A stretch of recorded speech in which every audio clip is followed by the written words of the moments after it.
here, focused on my own way, with never looking back to those who lived in fear.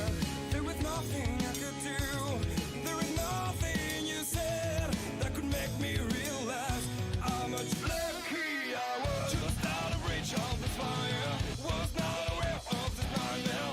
But when I stopped to see through sight, begging for help, begging for hope, just need to open my eyes now to try to change them to sunshine, to be someone among others. I've got to try it. If I bleed tonight, if I am sad tonight, I don't have the time to find, and I'll find.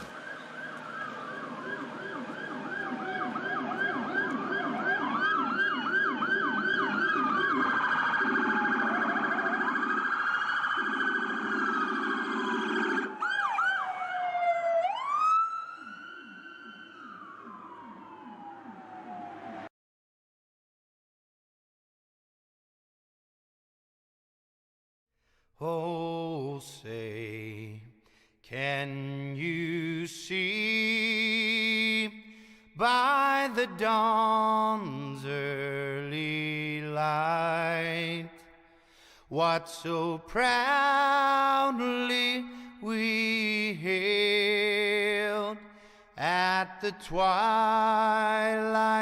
last gleaming, whose broad stripes and bright stars through the perilous fight o'er the ramparts we watched were so gallantly streaming.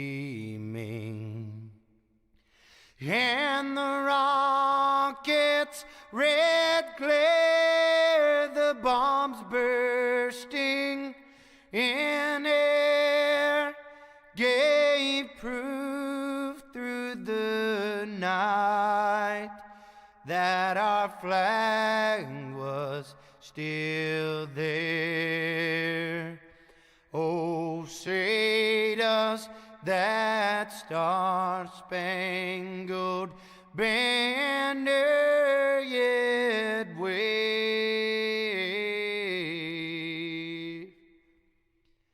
o'er the land of the free and the home of the brave?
Hi, race fans. Welcome. We're live tonight here, North Wilkesboro track. That's pretty much a classic. We'll just say it that way. They don't race at it anymore. NASCAR used to race here a lot.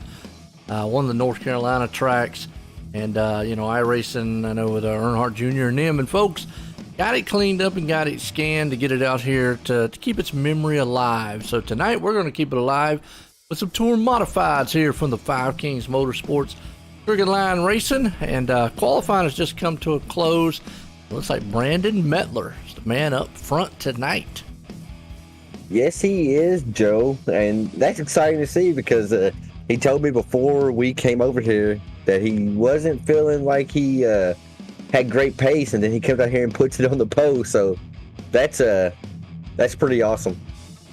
And you're right. I mean, so had a pretty good time. Actually, Kyle Dean right there behind him, he only got, 1,000th difference separating them. And Aiden Young, well, I know that name. That guy knows how to wheel some NASCAR cars and dirt. He's kind of a 2-and-2 kind of guy. So you know Aiden, huh? He's new to the series. Yeah, that's awesome. And John Hines, really? John Hines out here? Yeah. Holy cow! Brought him out here too.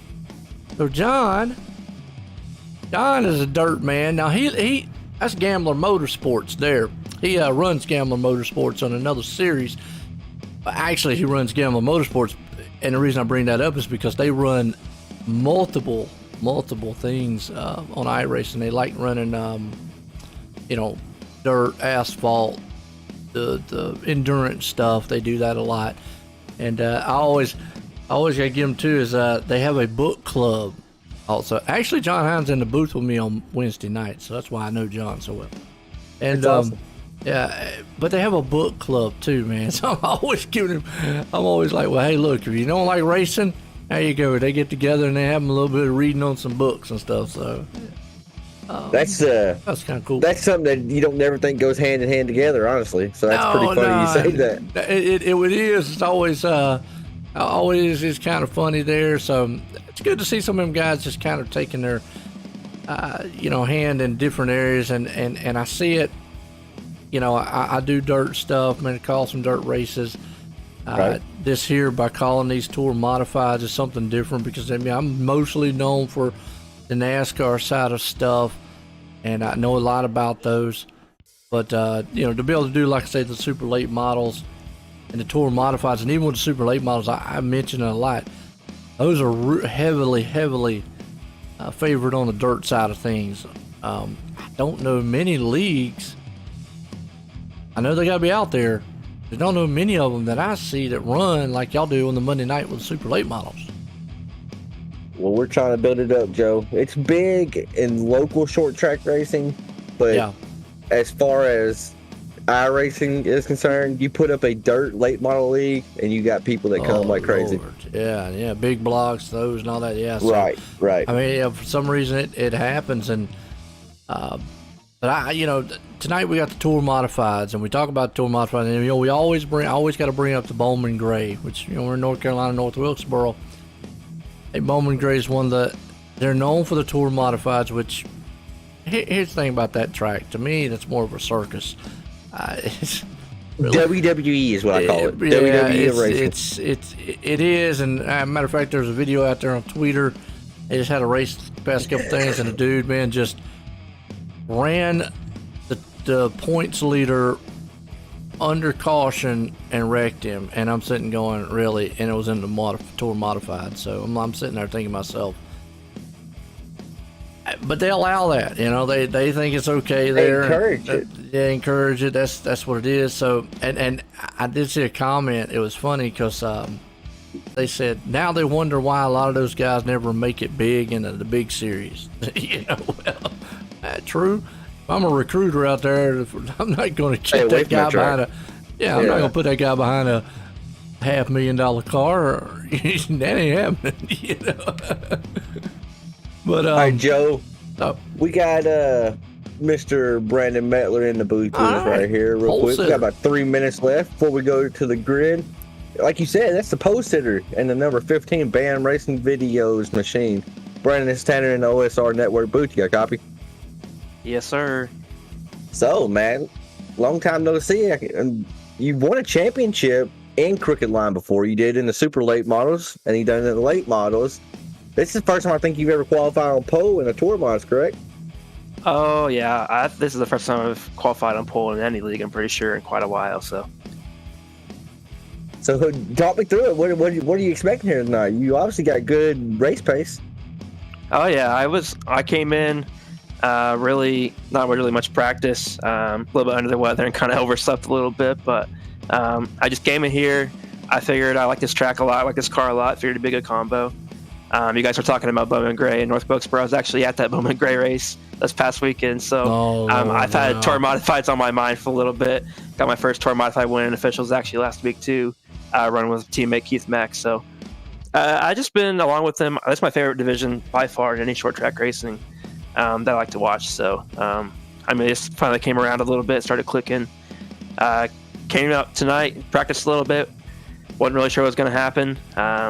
If I would have qualified with my first lap tonight, I would have been at 18th, and then I had a banger lap, second lap, and put it all the way to the pole. So we'll see how it goes. Well, Brandon, we're running out of time. We're just going to advance the session. We don't have enough time to talk to anybody else, but that don't matter. We got to talk to Brandon Metler, and the reason why we talked to you because you put it on pole with a 17.522. You got some fast dudes firing off behind you. Old Joe knows Aiden Young and John Hine. They're coming from the dirt side. They run some asphalt, so just be watching for them, brother. Good luck. Thank you. Appreciate it. I haven't run with any of them before, so it should be interesting. Well, there you go. Good luck to you. We'll be here calling all the action. Maybe talk to you at the end, Brandon. Thank you, guys.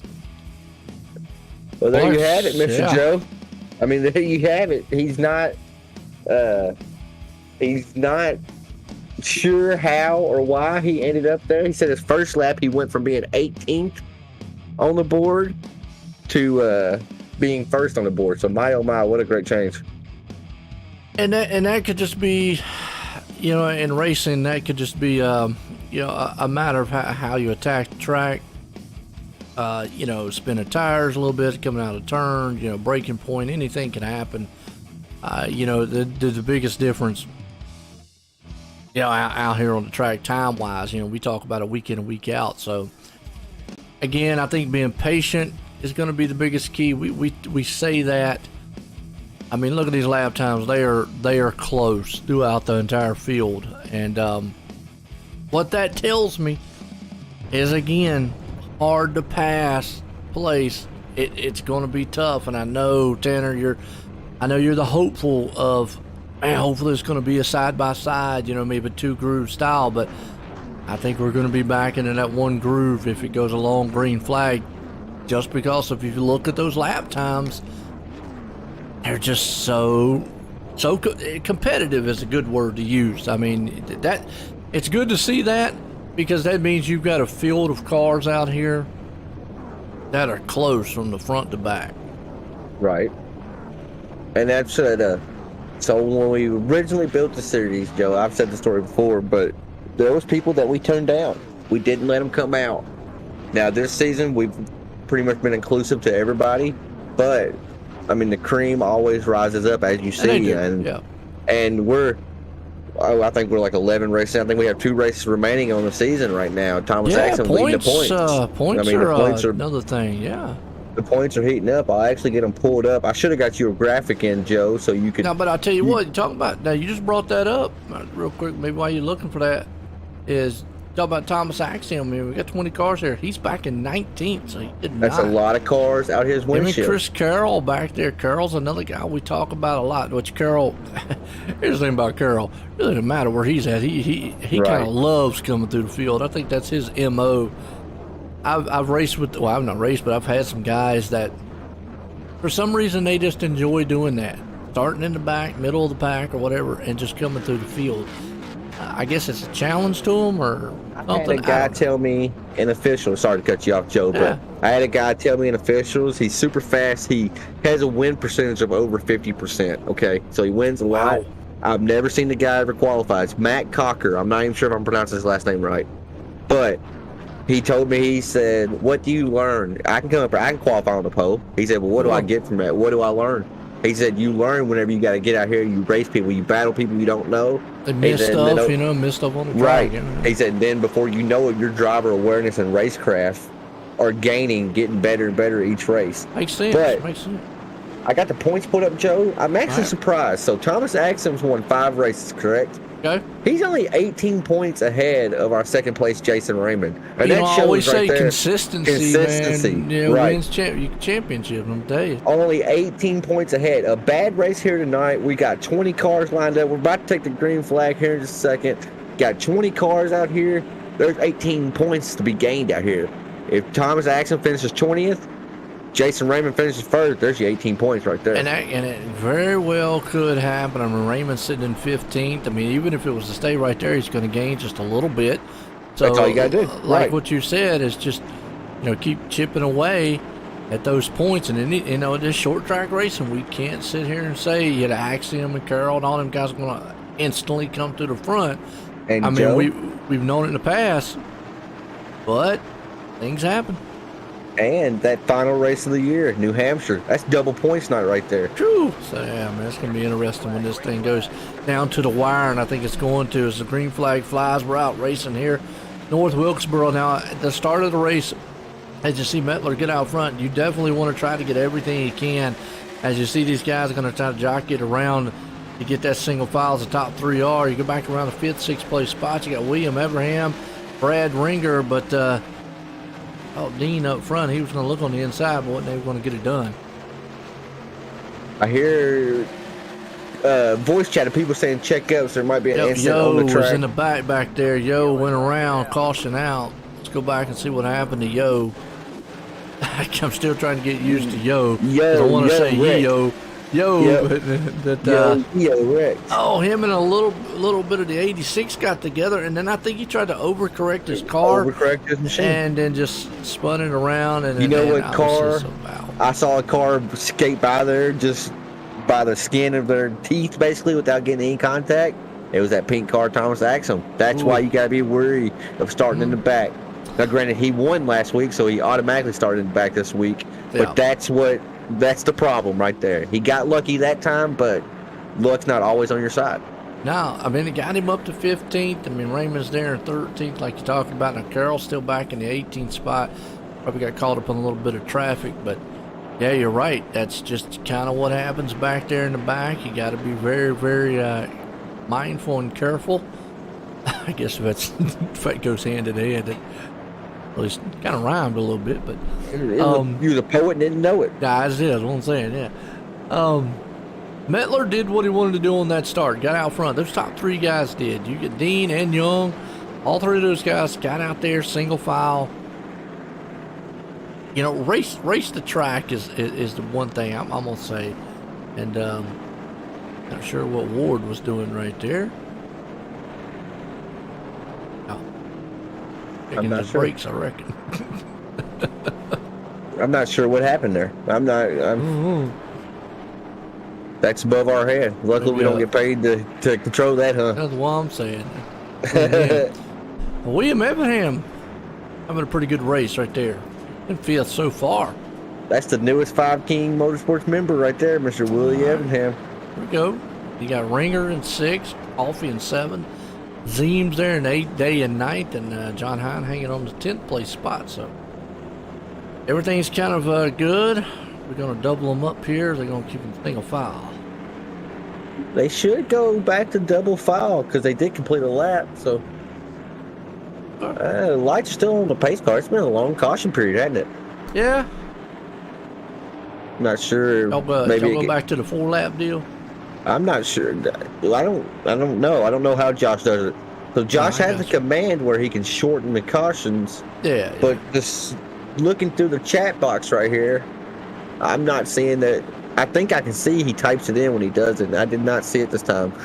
But even still, okay, lights are off now. I thought the lights were still staying on. I was like, man, oh man, we're going to need a tent here tonight, Joe, if we're going to caution this long. I think it's short track. There we go. Hey, look, you notice that Mr. Brandon Metler chose to take the high side that time. That's kind of interesting to see. Which, I mean, he does get the, start as a leader, so he's able to get that benefit of being a leader, go when he can go type of things up top. So, I don't know. I would think this track might be more of a middle top undefeated style track. I mean, you see right there, he's going to get that jump on everybody and get out Right. front and get down before they get to turn one. The biggest battle's going to be right back here with Ward and Young. And they're going to, well, we got a big one in the back. We got a though. big one in the back, Joe. There's cars going everywhere. So that's 2 of the 7. We'll give them a peek behind the curtain. I said 7. There's 2. Let's We're see, on 4, Jason 9 rounds Day. in. There's Jason Day. Let's go back and check on Jason Day. Might not have been him, but oh, he got bumped in the back. Oh, Zach Murphy, Joe. Ooh. That's a storyline right there. Those 2 drivers wrecked each other. They were involved in wrecks. Him and Zach Murphy, Jason Day, Zach Murphy. They were 1 and 2 in the points last season, correct? And they were Right. involved in about 5 different incidents last week. Wow. Last season. So that Well, that is means Murphy might get the interesting. UL on that one. He did. Zach, I had my voice chat turned up, and on accident, just I forgot to turn it down. And Zach Murphy came across and said, "Jason, I apologize for that. That's completely on me. Racing Troll, I take the EOL." Yeah. Man, that's going to hurt, though. It's one thing you don't want to do because he's up in 10th. You don't want to actually, go all the way back to, 19th or so, 19th or 20th. Absolutely. Because here's the thing, we talk about Thomas Axiom. He has not moved from the 14th place spot. These cautions will definitely hurt him trying to come through the field. The leader, not so much. But Carroll and Thomas, yeah, these cautions are definitely not helping them unless they're picking off 1 or 2 or 2 or 3 positions. Right, at a you time got to get a each few time. spots each time, and if you're not getting that, which he started 15th, got 14th, so he got 1 spot, but that's a journey right there to try to make your way up to the front. If you get green flag laps, you got the pace to get around some of these guys once they kind of do get them clusters, like we call them. That's a way better off bet. Absolutely. But Metler's still the man out front in this one. Kyle Dean sitting in 2nd. Got Ward there in 3rd, Young back in 4th, Abraham 5th. Top 5 guys getting set to go back here. So you definitely still got some very fast guys in the back. That we talk about Carroll and Axiom back there. Murphy's in the back. Raymond's back there. Carpenter. All those guys outside the top 10 trying to get themselves back in here. Joe, normally I don't do this, but lights are still on the pace car. Can you go to the chase cam on Brandon Metler's car really quick? Brandon Metler. I'm pretty sure it's called chase cam. I want to show the back of his bumper. We spoke back about it of it? before. It should be called okay. chase cam. It's a little far away. There you go. There's a little better shot. How's that? That's about the best I can get. Look at that right there. Ain't that cute? So that's Brandon Metler on the left. That's me on the right. We had a little scuffle between the team, and that's what Five Kings does. We make a joke about All it. the ladies afterwards. just went crazy, man. Yep, all the ladies went crazy. There's nothing but love between me and Brandon Metler, and he decided to put it on his car. But we did have a scuffle, but it's funny now that we can just joke about it. And I'm surprised it's still on his car. That's hilarious. I think I actually mentioned that the other day. So who Yes. 2 guys on the back there? Right. My A couple dad weeks called ago. me. My dad called me and said, "Is your face on another man's car?" And I was like, "Yeah, long story." Brandon Metler though got a great jump it's right in there. the back already. There. And I'm gonna tell you what. Here's the old saying: cautions breed Cautions breed cautions. cautions. Let's go back here. Word. Keith Mack is the one involved in this one. Let's go back and see what happened to him. On the start here, he has just lost it. 44, unfortunately, he got that involved. was Yeah, he just lost weird. it. Looked like as soon as he got off the gas on the brakes, car just turned left right there. Cold tires. Now I've went over this a couple times, folks. iRacing has got a tire model that is close to real. I'm not going to say it's perfect because a lot of the pros and a lot of the real drivers have drove it and have said it's okay. But they are trying to get it to where it implements just like real. And when I say that, these things, the tire pressures go low. It's just like in real life. Tire pressures start low. You have to build up heat in a slick. Just because you got a new set of tires or you just, whatever, doesn't mean it's got all the grip in the world. You have to bring the tire pressures up. You have to get a certain amount of heat in the tires before they become optimum traction. And right there's a perfect example of can't just push these cars right off the start. You got to give them a lap or so. And I know you hear that a multitude of time in racing, even with new tires. You just got to give it a lap or so before they build up those pressures and heat. Man, oh man, we got some mad drivers already, Joe. We're only 17 laps into this thing. It's just short track racing, ain't it? What's up, Dennis? How you doing? We got Dennis in the chat, huh? You know, and Dennis, that's hey man, look, cautions breed cautions. That's the biggest thing with short track. I said it. Here's you got a combination of things, and yeah, you know, to me out here, I really feel for a lot of the guys on these short tracks, but you got a huge combination of stuff. One, you know, this track on a long green flag run, it's hard to pass, and it's going to be almost like a single file. So what that does is that tends to make a little bit more aggressive driving at the start, and when that happens, guess. Unless you just got, which I mean all the guys have got skill, unless you just got confidence, let's say it that way, that you're not going to run somebody over or you're not going to wreck, usually mishaps happen. And with different braking points and different, you know, entry points in the turns and stuff like that, real easy for a guy behind you kind of maybe think he's okay, and he drives it into that turn a lot harder than you do, and guess what? He ends up driving it into your right rear. And there you go, caution happens. And I'm kind of with Dennis on why these caution lap tests were actually going single file this time by, but I don't know why the cautions are taking so long. They're like 5 laps each time, Joe. Normally we only have like 2 or 3 laps. Right. Maybe go tell Jason down there. I sent Josh a message saying we may need to shorten these up. Yeah. But, you know, single file, we got a good start here. We got Metler out front. You got Dean there, Aiden Young. That is a good thing. I do like that iRacing does. Is they do it in dirt a lot, single file, when there's, you know, kind of multitude of style cautions. Because it gives the guys a time to maybe calm down a little bit. They ain't got that guy on the outside of them harassing them. They ain't got to worry about trying to do anything. So they can kind of pick their spots here to get through the field. So you see back here run about the 10th place spot. Got Carroll up to 11th, so he's been able to make headway. Axiom up to 12th behind him. He's in a battle with Raymond back there, and Casey in company. Those are your points battles right there. That's your whole point. Top 1, 2, and 3 with Casey in the mix right there. I do believe Casey started on points. He is not. Ed Brown has started on points. My apologies. That's right. Well, Ed Brown, 16th. You got to go back here, and now you're starting to see guys that are, you know, now they're able to pick them off one by one. You know, so. That's what I try to harp it to our team. I'm bad about it too, and we talked about it before, Joe. It's difficult when you're behind somebody and you know you're faster than them, but if you are faster than them, eventually you will get around them. You don't have to put yourself or that other driver in jeopardy or in risk. As you see right here, he is working underneath Raymond, trying to get by him. I'm not even sure who that is. That's actually Raymond and Casey. Okay, it's Casey. Casey's the one who went by him. Murphy went by him with him. He brought Murphy with him. Yeah, brought there. Murphy so, you know, in Raymond, you can see that car looks like it's really tight right now. It's washing up the track. And he was complaining about that during practice. Yeah, right there. He said he didn't. So they're running a custom fixed setup that we have a group of team that builds for us, and they don't build them to be super fast. They build them to be raceable. But I think this set this week's a little tight as well. And then you're seeing Jason Raymond. He has his hands full on the Highland right now. He does, and it's allowing those guys up under him to go.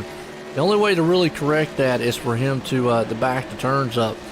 He's not going to be the fastest by doing that, but if he keeps doing the back and the turns up and get that car back down there in the groove, he should be able to, if it keeps going on the green flag, you know, run those guys back down. That's about the only way you can you know, correct a car that's really tight. Is when I say back to turn up, I mean slow down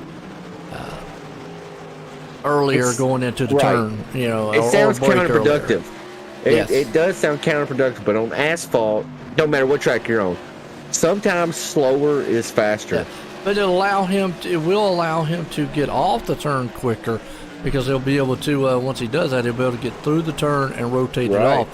and over time that will help him. A lot of times in road racing, you hear that term, slow in, fast off, and Yep. you know, you don't hear it a lot in oval. And man, Ed Brown around in front of him, a couple cars. Ed Brown, Jason. Day, and Yo. Jason Day was collected in another one. Let's see what happened to Brown here on the replay. He just lost it. Oh, nowhere to go. Nowhere to go from 52. Yeah. It's old Day. Not the day he wants.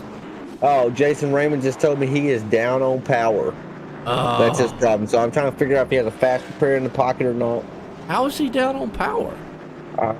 Joe, some things I don't know, and I don't know that one either. I mean, I don't remember him hitting anything. Tell him there's a pedal on his sim. Make sure he's mashing it all the way down.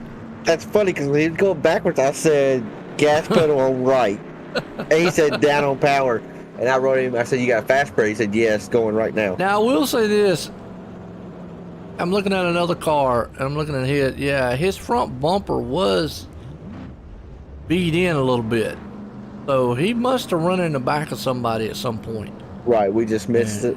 We just missed it. Maybe just enough tap. But you wouldn't have thought that would have hurt car. Man, Joe, I just went and looked at the stream just to give a kind of update on the stream. That 1440p is looking magnificent, brother. I appreciate it. Looking magnificent. Looking good out here. Ooh, well, I mean, so far the guys have looked pretty good. You know, we had a pretty good taste there of what, you know, kind of a green flag long one. Just unfortunately, with as tight as these cars are, a lot of times, here's another thing, another word. Tight in, loose off. We hear that. That is the crew chief's worst nightmare to hear a driver say that, because really there is no fix for it. It's in the driver's hands. A crew chief can say, well, okay, look, I can fix one or the other for you. Which one do you want? And then the driver's going to have to adjust his style or the way he's approaching those turns from that point on. And then that's where the skill comes in. Because a crewman cannot fix if a car is loose going in, tight coming off, or vice versa. That's just racing. And most of the time you hear about, oh, my car's loose, you know, in the turn. You know, maybe the middle, it feels good going in the middle of the turn is loose or it's tight. You know, they'll be, okay, we'll adjust for that. But when it's that combination, which is what I'm kind of seeing, maybe like there when we saw that spin, these guys are getting back on the throttle maybe a little bit too early, and it's causing those things to come right around on them. That was the first time we've seen a driver get loose too, and it actually went all the way around on him right then. So that's what you're saying right there. I think Chris had this Logitech pedals down on power. Hey, there you go. That's funny. That's right. See, Yeah, I like what Chris said. If you fix the tight, he says the other is you fix the tight, it fixes the loose. Well, maybe. I mean, because what's going to fix the loose? You know what I mean? If that car's loose and you fix the tightness, then there you go. I mean, so. But you talk to a race car driver, Joe, there's never such thing as a perfect handling car. Every race car driver, you know, it's. Heck no. And we always want something better, whether it's sim racing or real life. I can sit here and nitpick a setup to death, you know? It's never perfect. You can have the dominating car out there, I mean, in whatever sport, motorsport, and like what you just said, absolutely. You can lap the field and then still say, well, the car was okay. What? And the crew's sitting there like, what else do I need to do for you, driver? driver? They're sitting there want to throw a wrench at him, man, in his interview, like, shut up. Well, here we're talking about Thomas Axiom. He's battling up here. He's in 9th place. He's right there with Ziem and Carpenter and company. So he's made some headway up through there. Him and Carroll have. I've noticed him and Carroll are working really well together. They're kind of just slicing and dicing their way through the field, and that's kind of what if you're surrounded by somebody that you know and respect, that you know are fast with you, you can work with that driver. If he opens a door to pass somebody down low, you can try to stay right there with him and fill that gap in with him. And I mean, it's a whole lot better. Ooh, we got a car up into the wall. That's not what they want to see up there in the wall. Now, I noticed right before that, all those guys got down there and clipped the grass, and we've seen that a couple times tonight. That's something you don't want to do. You don't want to get down there and clip that grass. Right. That you're playing Russian roulette at that point, because one time it may help you. It may help that car rotate once, but it could over-rotate that car the next time. You don't know what's going to happen. And you bring it back to that point where you're talking about you feel comfortable when you get behind somebody. Thomas Axiom actually is in probably a perfect position. Right there behind Carroll. I know he probably thinks I want to get around him, but right behind him, Carroll's going to, lead him to the front eventually, or hopefully that's what those two are going to do. Bide your time, be careful, but you can see how ill handling these cars are. They're going to the turn. Look at them right now. I mean, just coming off those turns, they're looking a little loose. Let's actually ride along with. I like doing this. Ride along kind of with Carroll. It's the tight loose like you talked about. In the center of the corner, they got so much wheel input. Fighting that thing. 1 and 2 here, we'll go in. You got so much wheel input on it that it gets the car loose whenever you get to the exit of the corner. There it is. Absolutely. You saw it right there in 1 and 2. Watch him here in 3 and 4. Watch him put that wheel into it right there to make it turn, and then he has to fight it to keep it coming off. And I'm going to go back to what I'm saying, and I know, Chris, out there, you said you can fix it, but there really is no fix for that. I mean, I obviously can't fix it here because it's a fixed setup, but the driver's telling you, hey, this thing is tight. I'm having to turn the wheel to keep it from not going to the wall, and when I do, then I have to fight it loose. Okay, well, let's fix the tight feeling. Then you instantly just snapped it to loose again. Right. See, so you're a fine line there. You're fine lining it. So you got to get that comfortable spot, and you just saw Axiom go right by him. I mean, Carroll's fighting with the thing, so let's ride along with Axiom and see what he looks like. He actually looks a little bit smoother than what Carroll back there rough handling it. He's putting the wheel in it, but he's not having to catch it.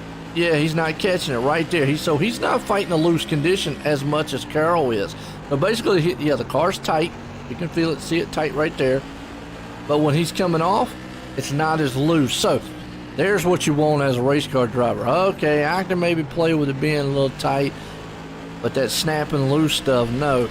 And there's your major difference between driving styles or how cars are reacting is you see, oh, now there's not what he wants to see, a car in front of him sliding, but Axiom not manhandling and wrestling the car like Carroll is back there. So Carroll definitely is fighting a ill-handling cars. We're under the competition yellow. Competition yellow. As much as I hate to see it come out because they were. Yeah, well, we was just going over that. And it's interesting to show kind of different styles of driving and so forth and so on. But that was actually a good representation of what we were talking about. Carroll fighting that car, and I know he's. Now my question is, do you go into pits? They're in 8th and 9th. Metler went in. Leaders went in. Yeah, now that one, wow. Chris Carroll went in. Surprised. I would say Carroll. I was about to say Carroll probably was going to go in because that car was just getting ill-handled. Thomas, yeah. I think Thomas is going to be your one that's not going to pit this entire race. At this point now, with him being in 5th place, I'm going to go out on a limb and say Thomas Axiom is not pitting this race. Because now you're getting into that area of, unless there's a caution, and even if there's a caution, I mean, we're a lap, 50, 52? Let's say they run another 20-some laps, and a caution flies. That puts us at, 75, maybe 80? He would not have enough time to come back through the field. We done seen how long it's taking him to come through the field now, 50-some laps. And he's still not up front. So, I'm going to go out on a limb and say Thomas is not going to pit this race. What do y'all think in the chat? Y'all think he's going to? What the heck's that mean, Chris? Unintentional Something. Scandinavian flick. An unintentional Scandinavian flick. I'm not even sure what that means. Something, whatever.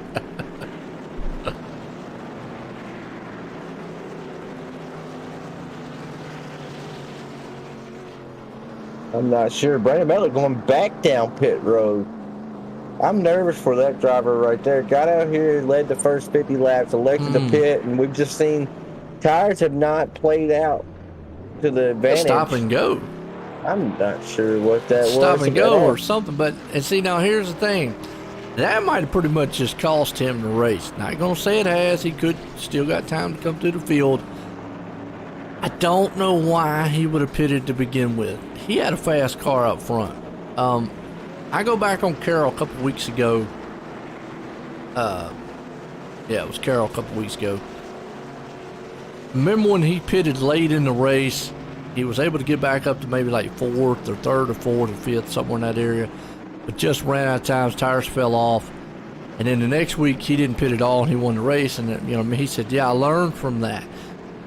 This could be a learning, unless it just turns out great for Metler. It could be a learning experience for Metler. Maybe don't pit. Right. Exactly. Stay out. As we go back green, 2x2 stacked up, and you saw Ward's man out front now, and oh no! Ooh, that's a big one. Hey, somebody got a lane change violation then. I'm trying to clarify with my admins on who it was. See what happened.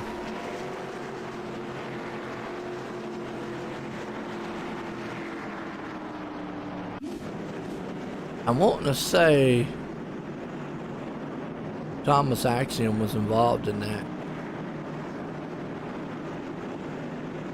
He was also now he's definitely going to pit. I guess so. What I said earlier about pitting, no, but now he's definitely going to pit. But it wasn't Thomas that. He just was a victim here. These two guys in front of him were battling, and then the car there, and then Thomas nowhere to go. Got involved, smacks the inside wall. Several other guys got involved with it. You see, I think it's Kyle Dean off the track. It's like Brad Ringer. Aiden was off. Yeah, unfortunate. I mean, now Thomas should come into pit. Now you come into pit.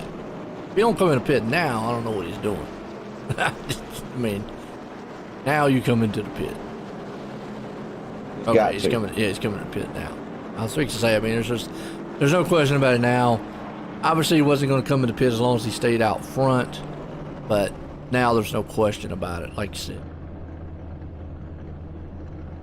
I mean, that takes us back to, too, what we were talking about earlier in the race. Coming through the field and getting in trouble. Sometimes it happens up front, too. You know, usually rare, but it does happen. You know, we talk about guys in the back. There you go. As Weston Ward's pulling his machine down the pit road right now. Weston Ward's not happy. Got hit with the lane change. Got hit with a lane change penalty. That's a drop through penalty, and I guess he's not happy, and he's deciding to park his machine. There's nothing that makes me madder than people get lane change. When did he change lane? On the restart. So we give them lane choice, correct? You can have high lane, bottom lane. Most of these tracks we go to, it don't matter. They don't really come in play because everybody takes bottom, right? So if you choose the bottom, you got to stay on the bottom until you cross start finish line. He pulled up and I guess blocked whoever was in second. They complained about it, and Josh had to go back and watch it and said, yeah, you switch lanes. It's just cut and dry. We don't call it unless somebody complains about it. And I guess I turned my chat down, so I don't know what they said. But I know somebody keyed up right whenever. Well, I'm going to go ahead and see it. If you just saw what I showed you on your screen right there, that was the restart. So I don't know where the block was, but Ward was long gone. So whoever just complained, Coffee was the one who complained. I don't know why. And I usually don't say that. Obviously, I'm going to let the admins do what they need to do. But Ward right there was no... Let's watch it one more time before we go back green. He just did it again. No, I just watched it right there. He did it clear as day that time. He will have to serve a pass-through penalty. I thought he went down pit lane. It wasn't him that went down pit lane. I'm not sure what's going on, Joe. I'm glad I'm in the booth, but you know what sucks? I'll be the one getting messages at the end of this. Let's go back to the green flag on the next start. But that other one there, that looked clean to me. I'm not gonna go along with a he blocked him deal because he was 4 car lengths ahead of him. Yeah, I don't think he had anything to do with that second place guy not getting a good restart. Nothing to do with all that there. So whoever's complaining back there is just going like, what? Nah, you just be quiet. All right, let's watch the next restart here. And are you sure he did it again? Maybe he didn't. It was cut. I couldn't see it right there. That's crazy. Anyways, I'm not in the mood, so I don't know. I don't know what Coffee's MO is on trying, but that's twice now I'm about to say Ward has not blocked anybody. What's funny though, Joe, but I don't think I know Coffee's voice. Coffee is a really deep voice. And he's in second place though. I know, but I don't think it was Coffee that called it out. I don't think it was. It was a high-pitched voice. Then who else would have called it out? Who else would have blocked besides it being Coffee? I can't wait to find out. That's what I'm saying. There you go. Stay tuned. More news later. Right. I may not let y'all know tonight, but I will let you know next week for sure. The world of racers out here on the track, you gotta love it sometimes. Normally I don't get involved or shook up into that, but I just had to go back and look at it because I missed it. And sometimes I want to show it, but me too. I missed it, so I wanted to see. And we have seen plain as day guys. Sometimes they get a little overzealous. Like you said, switching the lanes, etc., and whatnot. But meantime, Zeem's out front leading. Coffee sitting in second. I don't know why it's saying Zeems is out front. Ticker ain't updated. It's showing me Zeems out front as well. Yeah, it probably needs to update. It'll update here in a little bit. No, I think Zeems is leading the race, Joe. Oh, yeah, he is. My bad. Coffee's right there behind him. My bad. Yeah, Coffee's in second. Raymond, though, look at this. Raymond up to third. You talk about points? You remember what we said earlier, talking about the points? Him and Casey? Just finished in front. Look at him at third, and Axiom back in 8th now. I mean, he's been able to bounce back, but that Axiom definitely got caught could up be in points. that last caution, and I mean that's a big shake, and that could be a big shake up in the points. Now, there's still a lot of laps left in this race, but Zach Murphy, he held on to it. Good job. That's a good save by that driver. Saw it there in the corner. By the guys around him too. I mean, they didn't get into him, which I mean, you don't want to hit a spinning car, but sometimes you can't help it. Stuff does happen. But heads up move, nobody got into him. No. Battle's heating up front. Gotta say, John Hine, and I always say he's got the same sponsor he holds all the time, cruiseshopfw.com. And I always say nobody's punched a hole in his boat yet, so he's out there still speedboating it around the track. Doing pretty good. He's hanging around about the 8th and 9th place spot all night long. Ooh, Alex Coffey's gotten to the wall right there and almost stacked them all up. I mean, and look. There's your one constant, the back Joe. Of Keen's pretty good. Zeem's pretty good.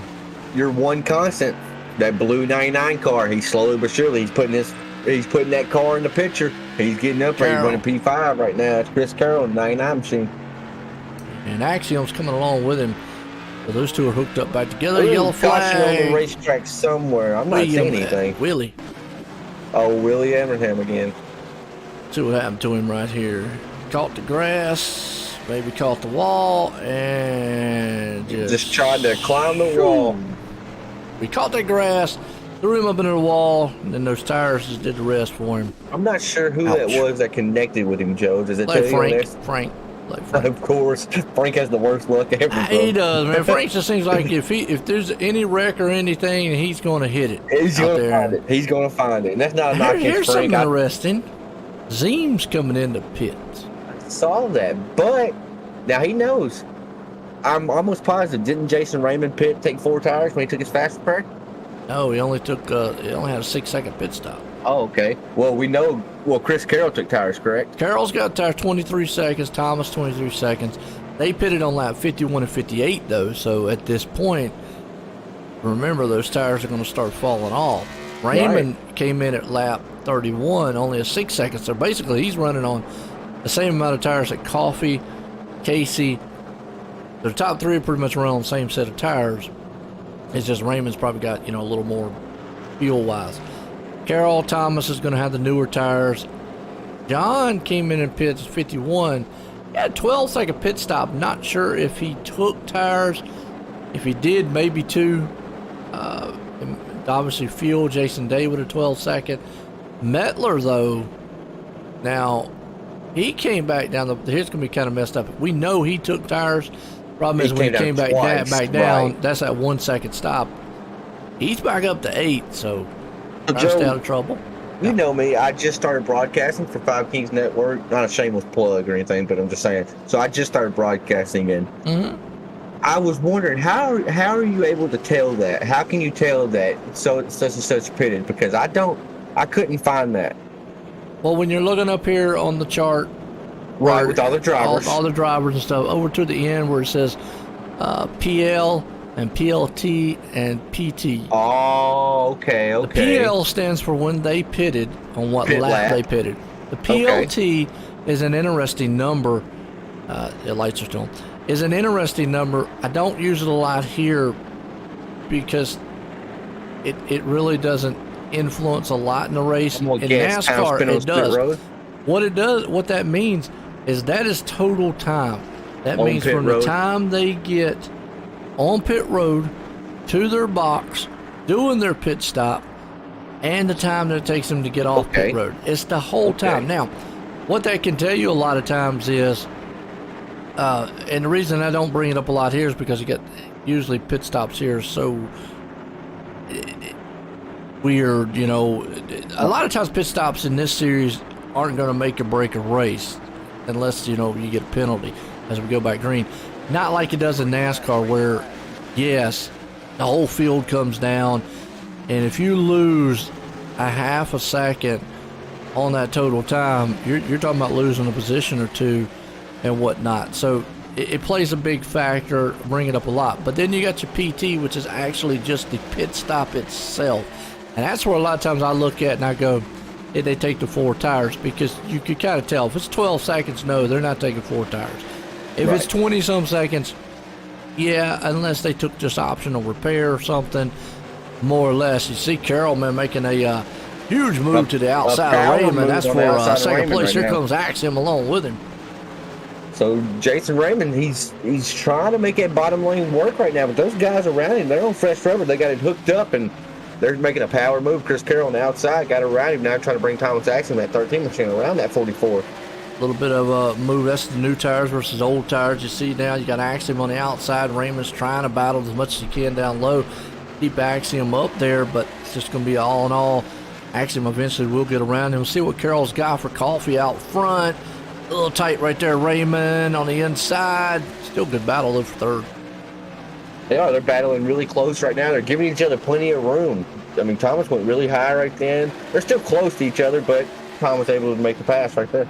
Very good run there, as you see. That's just an Axiom been on to make that top side work for him. Here comes Raymond down the inside. Right behind him, you got John Hine trying to fire back up to 6th place, along with Casey behind there, and Jason Day. Your Murphy's up in the mix, along with Zeems. So it's a good battle all the way back from, I'd say, about 6th place on back to 10th. I want to give an update on people that are 2 of our leaders of this race. Brandon Metler, we saw him lead the first 50 laps. He's currently sitting P11. And we saw Ken Zeems, he elected to go down pit road after leading, running P8. So I'm not sure if those fresh tires are going to work out the way they have for Chris Carroll and Thomas Axiom. Right now they're kind of stuck in this pack. As you saw, They're in a Metler's box. right there. Right. He's in 11. Yeah, but he's looking in the front. Oh, Hine got tapped just a little bit from behind. And Metler got around it, easily got around, fortunately, on the inside. But Hine got a little tug right there. It was a huge race going on. Guys were stacked up. Let's kind of go back and see what happened. Oh, yeah, just a little love tap between the two. And then the other car just nowhere to go. Slams into him. Good thing, though, he's going to have the fast fix. He's going to be able to get back out here. But that was just some close quarter racing. And, the one thing we talk about with these cars, we talk about bump and run on short tracks. The bad thing about it is it's very hard to do with these cars. They're already almost out of control. You touch somebody in the rear, you're usually going to go around. Yep, it's just organized chaos. I mean, they're so on edge. As we see Jason Raymond at 44 machine, he's taking that green machine down pit lane. Yeah. Coffey's still out front. I know he's liking it so far. Carroll's going to be there in second. Axiom up in the third. Trying to look at the last lap times, which kind of really doesn't tell me a lot. I'm going to have to watch when they go back green to kind of see what the difference between Coffey and Carroll, being the tires, how much the tires have fallen off now, because you're looking at what, 30-some laps, well, maybe getting on the 40-lap mark now of what Carroll and Axiom have, and plus they've been having to battle through the field. And then we know Coffey, he hasn't pitted at all, so he's on 80-some lap old, 90-lap-old tires. But I know mathematically, or not even mathematically, you would think logically Coffey's a sitting duck with Carroll and them. But it just hasn't worked out that way. The tires fall off so bad on these tracks. Yes, but it goes against everything we saw. I don't know. I don't know. It's so all the physics of racing it goes against. Right. But at this point, we're at this point of the race. Then unless there's something drastic happens to Coffey, you can't pit, because coming through that field, I mean, it would put him back in about 15th, 16th place, because Willie Evernham's first car lap down in 16th, so he just would run out of time trying to come back through the field. I mean, we've seen it. The tires, yeah, he probably could get back up to, I'm going to say, maybe fourth and maybe even third, but the tires then would just fall off so bad, and he would just run out of time. So I always say there's that fine line at a point of where you have to make that decision. Do I stay out and go for it, or do I risk it, go in the pits and hope I can bring it to the front? Right, you're exactly right. I'm sorry, Joe. I'm sitting here talking with the driver right now. Not happy, but what can I do? I'm in the booth, but they don't realize that. But it's okay, That's what we signed up for. Is Alex Coffey's going to take that outside lane. Buy some donuts, man. You're right. Going to let Chris Carroll line up on the inside. You got Axiom right there with him. We got to watch and see if Jason Raymond on the Ford Mr. Feelgood, if he's able to smart. make that. This setup here, we're going to see him as he's going to go back green here as pace car drops off. That is smart on the part, I think, Coffey. We talked about it earlier. Even though he needed to get around Carroll, and right here is probably where Carroll's going to get it. Well, I thought he was. But at first it was smart, really, because that slowed up Axiom. Bad thing is now is he's let Carroll get to his inside. And, man, what a power move to get out front. Now, wow, that was – I give credit to old Coffey right there on those old tires. Yeah, I mean, he made a move and it stuck. It worked for him. I noticed on the restart, too, he took them boys up really, really high right then. That gave him a great launch off. Yeah. Well, let me go back to on that restart there, because I was just watching that good battle. I thought he messed up by letting him out. But the reason he went high, because normally he would have went low, is it actually put Thomas Axiom behind Carroll. So that way he wouldn't have had Carroll, and you see Axiom come out corner sideways, but it would have put dirt track. It did not put Axiom on the inside lane to be able to go up to him on Carroll. So it kind of stopped the momentum a little bit on Axiom to come to the front. Now, I thought Coffey might have messed up there because Carroll got alongside, but I got to give my hats off. He had the confidence enough to drive that car down the inside lane, and it stuck. Because them drivers are hounding him. And then I saw that number 90. He put his car back into the picture. He took fresh tires a little bit earlier than them other guys. So going to see if it's going to work out to his advantage. Or at least I think he took 4 tires. Just back here. Wow. Yeah, man, it's a good battle up front, but we got a huge one happening behind them. Oh, my goodness, yeah. You got the 4 cars up there in a single file lane, but you got to go back here around even a little bit further back, around about the 10th place spot. You got Raymond. Keith Mack, haven't really talked much about him tonight, but he's moved up to 9th place spot. Metler there in 8th. These guys have all been going at it side by side the past several laps since the start of the green here. And a little contact between them, but yeah, they've been going, duking it out door to door. And you see Jason Raymond, he may be on them fresh tires, but being held down like that, he has a driver in front of him, driver on his outside, not able to put the power down the way he needs to. Keith Mack right here riding with him. He sees Metler and Casey battling in front of him to see how much of these cars are just bouncing around a little bit, but still up top. Raymond's there with him. Raymond's down low, actually. You can't see him in the picture, but he's down low on the inside of Keith Mack. And Keith Mack was seeing Metler and Tanner right there for a little bit whenever Brandon was right there in front of him. A good race man going on back here. Wow. They're really battling with each other, but they're giving each other room. We saw a little bit of slight contact, but that's going to happen on these short tracks. And that's the thing. I love that, getting up out a little bit of rubbing here and there. You don't want too much. These cars are still considered open wheel machines. Those bars on the side will help a little bit, but you can still catch that tire, so you want to be careful. But yeah, a little bit of rubbing. Hey, that's short track racing out here. Right now, you're right. Just some outstanding, great racing going on side by side. About the best battles on the track right now.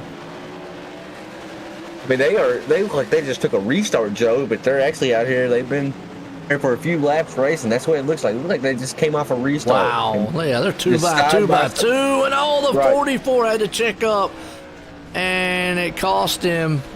He went around. He's off the track. I'm not sure. As long as he does not stop, as long as he doesn't stop on the track, we're good. And if he does, I was going to be upset if he sit there and wait for a caution to come out, but he didn't.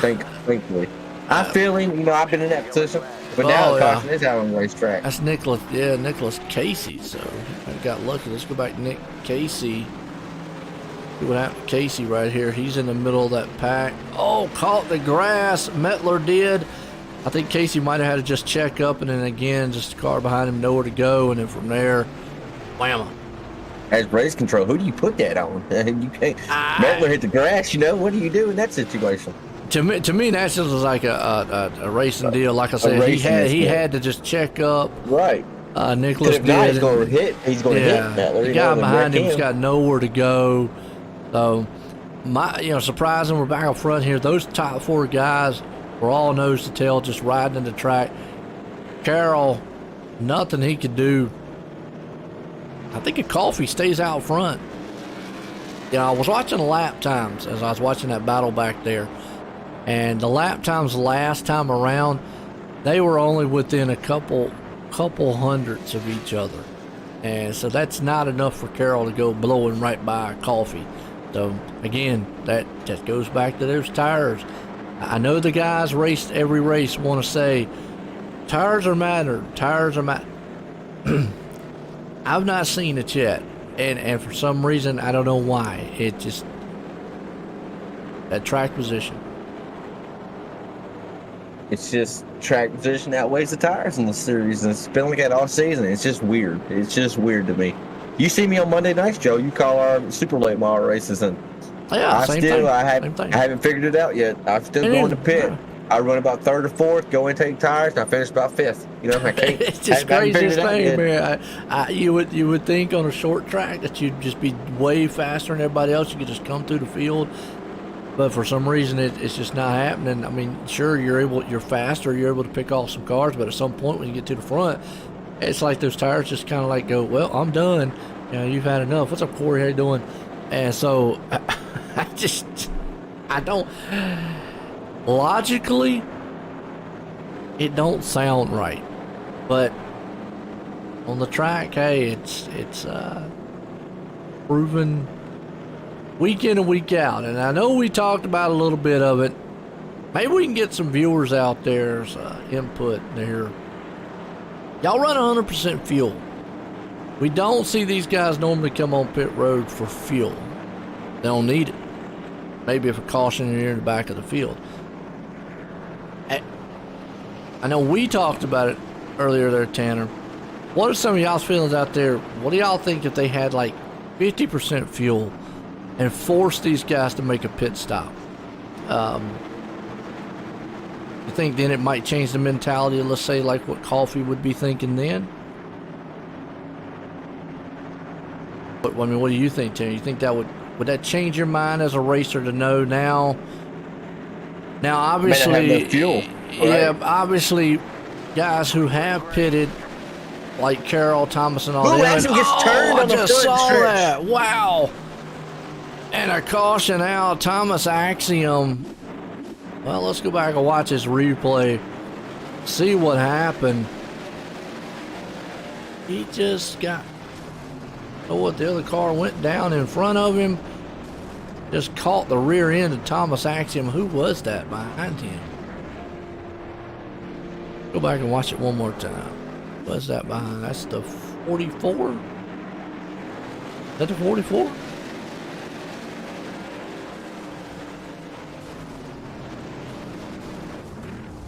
Go on this angle and see if we can see who that is. Oh, that's the 90. 99. Huh? Who is that? That is the 90 of Ken Zings. Ah, Zeems. Okay. We saw it right there. Kind of give you a good shot. And Zeems just kind of, I don't know if he thought he was clear or what. But he basically came down and just got the back end. The problem is it got Thomas, Raymond, Keith Mack. Heavy hitter machines. Wow. Old Carpenter up to third, and old John Hine, he spun earlier. He's up to fourth. Zeems going to hang on to fifth, but I don't think he's going to hang on to fifth. Nah, I don't think he's going to be there long. I don't think he's going to be there for long, so we'll just wait and see what they come up with that. Metler there, and right now it says in fifth. Hine back in sixth. Happened to had to shuffle the thing. Dean up to seventh. Axiom puts him back to eighth here. The man who got the worst into that's got to be Raymond, way back in 14th spot. Really hurt, points wise. Sorry, Joe. I'm having internet issues right now. I was afraid I was getting dropped right there. Well, hey man, I do that sometimes. My internet for last 3 nights has just randomly dropped. Mine does that. It's ISP.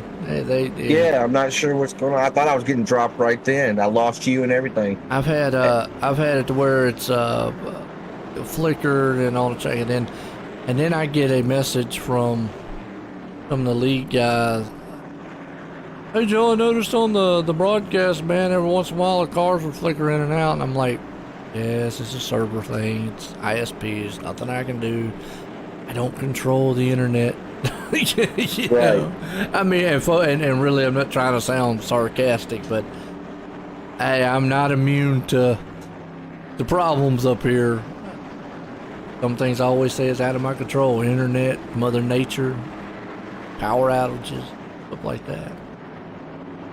And that's why I try to say you can have $100,000 worth of equipment, but you're still at the mercy. You're still at the mercy of the ISP servers and all that stuff. So unless you're just doing a live telecast broadcast, right then and there at the place, we're online and we're at the mercy of that. So it doesn't matter how much equipment you've got, it don't matter. So the green flag and shootout here, Joe. Yeah, we do. And Coffee gets a good jump out front of Carroll, and that's what he needed.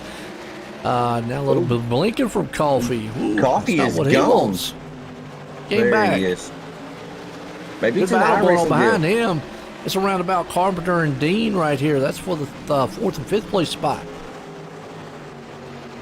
There's some everybody drivers just trying to get what they can right here, Joe. We talk about it every time. Excuse me. We got 8 laps to go, 7 laps to go. Yep. This time by. You got the points leaders are basically hurt right now. Thomas Axiom is out on track still, but Jason Raymond's night is done. I got a message from him saying his race is over with. So that's gonna hurt. That's gonna put him in an even bigger hole. Going in, like I said, with about a couple races left. What's up, Christian? Christian out there says, good race so far. It has been. I mean, we had a few cautions there on the front. We've had some good, green flag runs. Again, back to that one guy staying out, and it's paying dividends for him right now, and that's Coffee. I mean, you can see Carroll's able to drive it into the turn a little bit. He just can't drive it off that turn to maintain that. And they're pretty much even. Last lap time was a 1781 to 1781, so if that tells you anything. That's Pittman right there commenting. What's going on, Pittman? He had truck issues, couldn't get home in time. Said his truck died, would not start it. It must have been Chevy. Nah, it was a Dodge Ram. Easy, big guy. Hey, what's wrong with Ram? Hey, well, apparently he didn't get on the race tonight. If he was in a Chevy, he would have got home. He was Chevy, man. He'd been like lost. No, he would have got there fast. Better Had stop a Ford, it, Joe. he definitely would have got there. Yeah, found on road dead. First on race day. And a spectator. Uh-huh. Guys, we're sorry. We're just over gibbering. We're 3 laps to go here. Found on road dead. Gotta have fun, man. That's what I love about Tuesday night. The booth. That's what it is. I mean, we're going to be professional, but we are going to have fun. We're 2 laps to go here, Joe. Alex Coffey proving us wrong once again. Tires don't matter, I guess. I don't understand. I don't get it, Joe. I don't either. In the last lap time, even though, man, Carroll was a little bit faster, ran a 17.87 to a 95, still not fast enough to get in. The biggest battle on the track right now here is for 4th and 5th. You've got Dean and Carpenter. They've been going at it the last several laps. White flag out. Won't matter what happens. Always said they can kill themselves on the track here at this point. You got John Hine hanging on the 6 as the checkered flag's going to fly. You got Coffey coming out of 4. He's going to win it. Carroll's going to hang on to 2nd, and Metler's going to be able to power back up into the 3rd place spot here tonight. So what a good run there. Good finish it off here for a good 10-lap shootout between these guys. Good finish there. Good finish. That was a very good finish.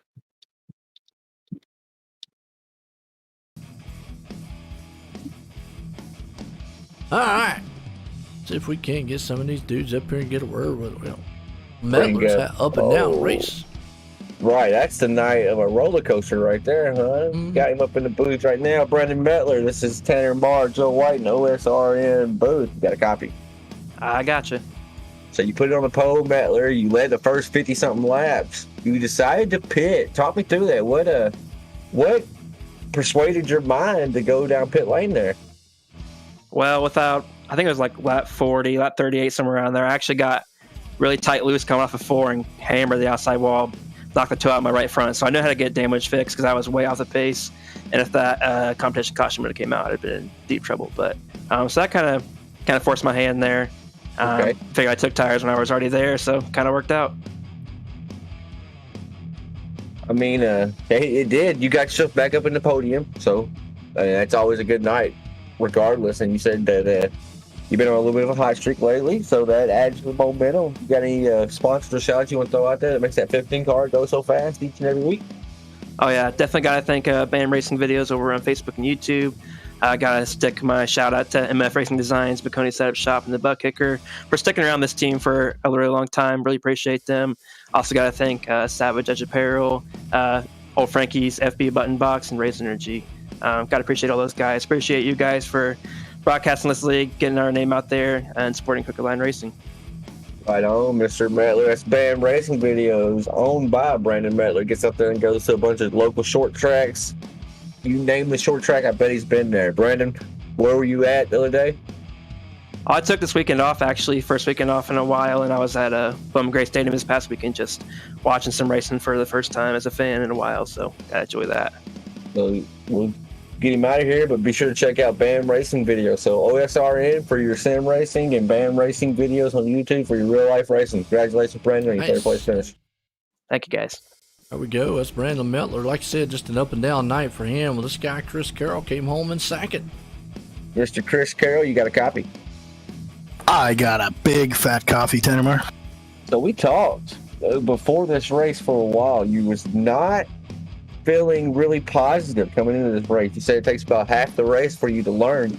I noticed earlier on, you and Thomas Axon both started towards the back of the pack. Y'all were kind of working together, it seemed like, picking people off. Was that kind of the strategy going into the night? Just find somebody fast, lean on them, or what was it? Talk me through it. Well, I found a few guys to ride behind and figure out how to drive that car around there. I used more. I mean, Thomas is one of them. He's fast in those, so I had to find someone to figure out what I was doing in that car. So I rode behind Coffee for a bit. I rode behind Axon for a bit. I rode behind Jason Raymond for a bit. And just watched what they were doing and what they were trying to do to set up passes. And I kind of figured it out at the end. But yeah, I was kind of just finding guys that were looking for the holes and guys that I thought were racing smart out there. I mean, it definitely showed the benefits. You ride home P2. I think, I don't know. I mean, you're in the car. I'm just calling the action, but it looked like the fresh tires just kind of evened out, and Coffee was able to kind of just maintain there at the end. Is that kind of what it felt like inside the car? Yeah, when on the restarts, Coffee had me smoked. I needed about 5 or 10 laps to start getting the Coffee there. I think the new tires didn't show up until the heat got in the tires, I think, and I wasn't sure what strategy Alex was on, but I kind of figured it out the way our tires were working there. He'd get out on me for 4 or 5 laps, and then I'd slowly come back to me, and then we'd get to race, and the caution would come out. So I figured he was on a little bit older tires than I was, so I don't know. It could have been just our driving styles, but that's what it felt like to me. Right on, brother. Well, you're not a super familiar face on Tuesday nights. I hope we get that to where it's changing. You've been here the past 2 weeks when we talked to you, I do believe. So good job here tonight, Chris. You got any sponsor shout you want to throw out there? I do. I got to thank USAFirearms.com with my buddy Brian Zimmerman. He runs that site. If you guys need anything to do with guns, he sells it. So go there and talk to him and tell him I sent you. We got Pit Lizard Performance, all the boys there making our cars fast. And I got to thank my spotter, Larry Bell. I forgot him last night in the interview, and I felt terrible about it because he's the guy working hard to get me to the front and give me the information I need to get there. So thank you, Larry Bell, for all your hard work. I pay him in donuts. So it's a good deal there. So, and all my family and friends for watching, and you guys for putting on the broadcast.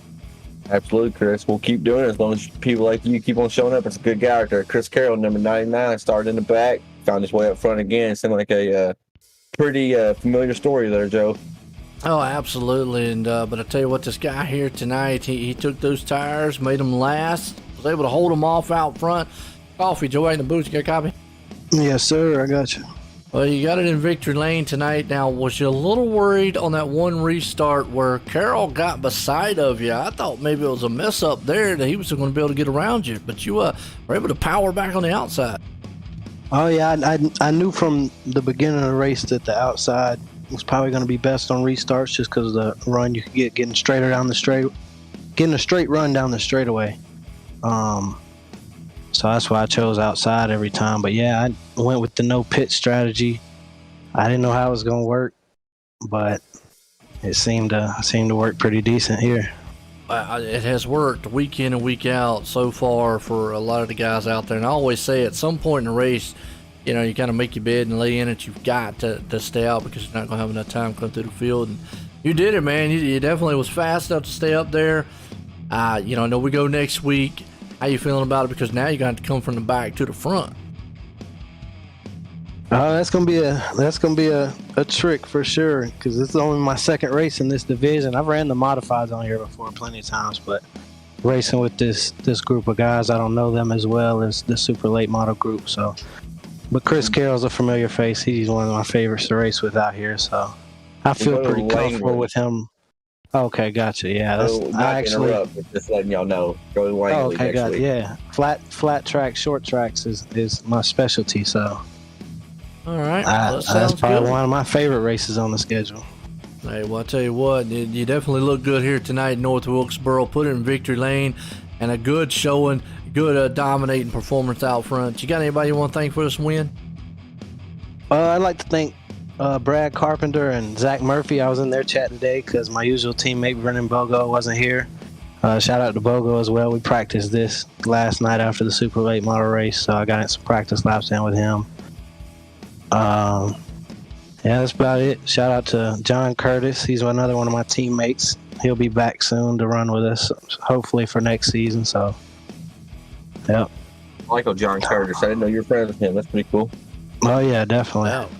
I'll tell you what, man, that was awesome. Awesome good run here tonight, as always, man. Coffee, good to see you back in victory lane. Hey, folks, there you go. Winner tonight, Alex Coffee. Again, congratulations, Alex. Oh, yeah. Oh, whoop, I cut him out on that side. I do it all the time. Well, I'll tell you what a race it was. We had some cautions early on, had some good green flag runs, and some pit strategies out there. So, There's a little bit of everything in this style race. The short tracking in here is getting close to ending the season. Some points guys had some bad nights here, but hey, it's going to be heating up here at the end. It opens up the door. Whenever you get 2 points finishers, they finish. So Axiom ended up finishing P8, so not a terrible night, but not a great night. And when you get 2 guys that are battling the points like that, they both have rough finishes. That opens the door for 3rd place. And like I said earlier, Joe, New Hampshire double points that night. That makes or breaks the season right there. I gotta give her right now to Keith Mack before we go off the air. On the back of his car, I did not get to see it all night long, but the man's got the peanut gain out there. He says, "These nuts." He says, "Say it, Joe." So there you go, Keith. We'll say it now for you. Normally I don't say it, but there, we'll give him a shout out. But and what a race tonight it was. Like I said, it had a lot of good bit of everything, but for myself and everybody here at Fire Kings Motorsports, Crooked Line Racing Tour Mods, hope everybody had a good time, and we'll see you later and have a good night.